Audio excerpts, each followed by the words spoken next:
Hey guys, and welcome to the third episode of VoiceUp Gone Digital. I'm Lawrence G, and on behalf of the VoiceUp committee, I wish you all a happy new year. We have been busy lately with the whole VoiceUp event taking place at the end of this month, so we do apologize for the lack of updates. However, even under the pressure of school, we are seeking new stories to share and new dreams to mention. Today, I bring to you one of our school's fellow debaters. He may be quiet, but that doesn't deter him from pursuing things he enjoys. Being involved in numerous projects, including VoiceUp, I would like to welcome Alex Su, a Year 11 student at Renaissance College.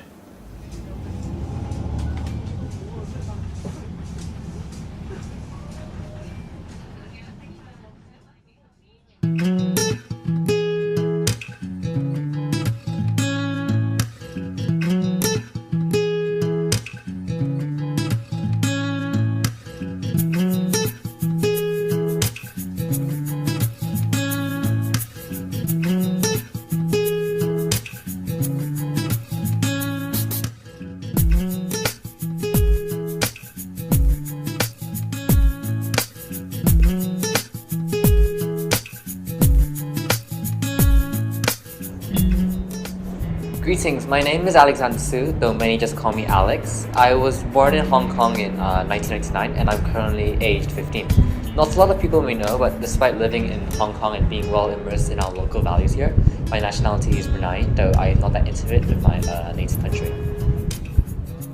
For the most part, I've always considered myself a bookworm, and ultimately someone who prefers solitude and being alone as opposed to social gatherings and group discussions.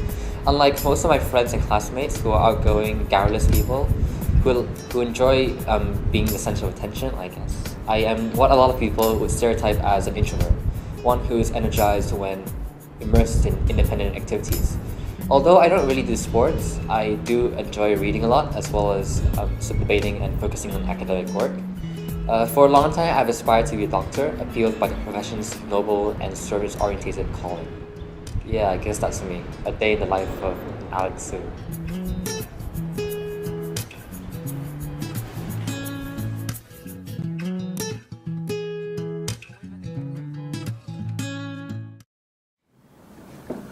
A lot of people may stereotype a doctor, a lawyer, or even an engineer as a typical career for Asian kids. Now, while that might not be the case, it does take a lot of work to do medicine. But does that mean nobody enjoys it? Interested in medicine ever since he was young, Alex still aspires to be a doctor as a result of his parents' dedication and commitment towards medicine. From my earliest memory, I've always had a close connection with my families and relatives. I'm not sure if this is what people would call living in an Asian family, or is it me just having loving parents, but I've always stuck close to them, seeing them how they're really my role models throughout most of my life.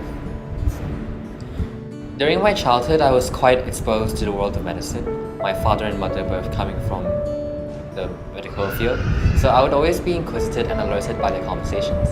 Moreover, my dad also keeps his fancy gadgets and medicinal drug kit at home, so drove time sparked my curiosity as I played with them. Despite being a kid, my parents would still always bring me to the hospital, and ever since then, I've always been interested in what lied behind those closed doors. A lot of my friends used to tell me how scary hospitals were, especially when I was in primary school, mainly because of how they're portrayed in movies. Those empty hallways, the bloodshed, especially the zombie-like patients sleeping in each room. But who cares about zombies? Doctors are here to save lives. We are zombies. One of the person who has the biggest impact on my life would be my father, being a wise and caring figure who has guided me throughout my life journey, from things such as instilling my current morals, to providing me with my education, to even things like providing me with pocket money.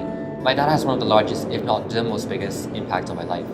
As I grew up, for example, he would always take an avid interest in what I was doing, as well as providing me with various things to do. For example, he would always ask, "Come sit with me and watch the History Channel." Sure, I eventually got bored of episodes on Rick's Restoration, but what he was doing throughout all this time was guiding me and opening my own eyes to the outer world, and allowing me to discover my own hobbies. Even when I said to him about my dream of being a doctor, for example, thinking that he would appreciate it for its nobility, he would still ask me whether or not this was a genuine interest of mine, or just a mere infatuation. Sure, I guess it sounded kind of offending then, but what he was doing it for my own good, guiding me by making sure that I wasn't devoting myself to something I wouldn't enjoy 20 years from now. I think that is my exposure to this mystical world since a tender young age that pioneered my interest in medicine, which also helped me to see the world differently from the people around me. Taking on this ambitious dream, Alex has followed his parents' footsteps even today. However, being exposed to the world around him, he finds himself increasingly immersed in history, science, and reading. Now, most of us have smartphones and tablets, but for people like Alex who crave for books, even a Kindle can't contain his excitement for the world around him.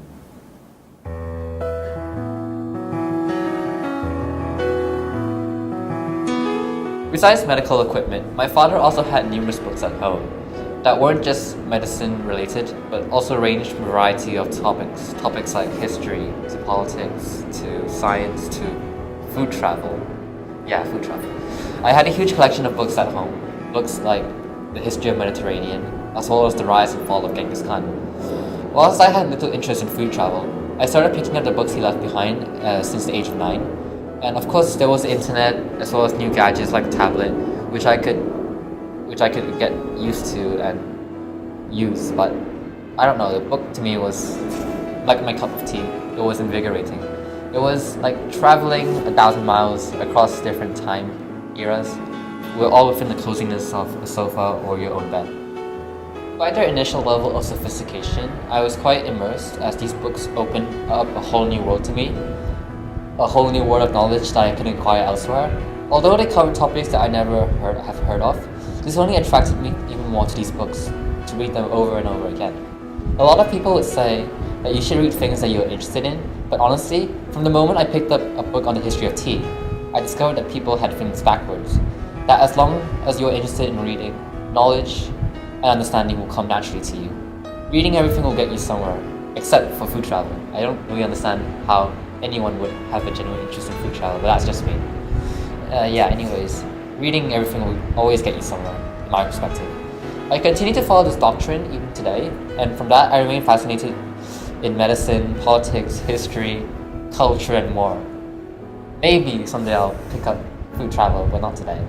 Anyways, everyone learns best when they enjoy it, and even now, I don't think I can imagine how far I would have come without my interest in books. Undergoing the primary years program in Kingston International School before heading over to RCHK for my NYP years, I think that reading has helped me a lot, mainly with understanding the contents that wasn't taught in class, but still helped me within my studies. And through Kingston's small classroom setting mentality, I would say that this has transformed me into an individual whose personality is more suited to smaller social groups, hence why many, including myself, view me as an introvert. Not that that's necessarily a bad thing. I would say that it's even a good thing to a certain extent. In smaller group settings, for example, you really have the resources to develop yourself. Like how Kingston, for example, the teacher could always come around class multiple times to help you out with questions you didn't understand.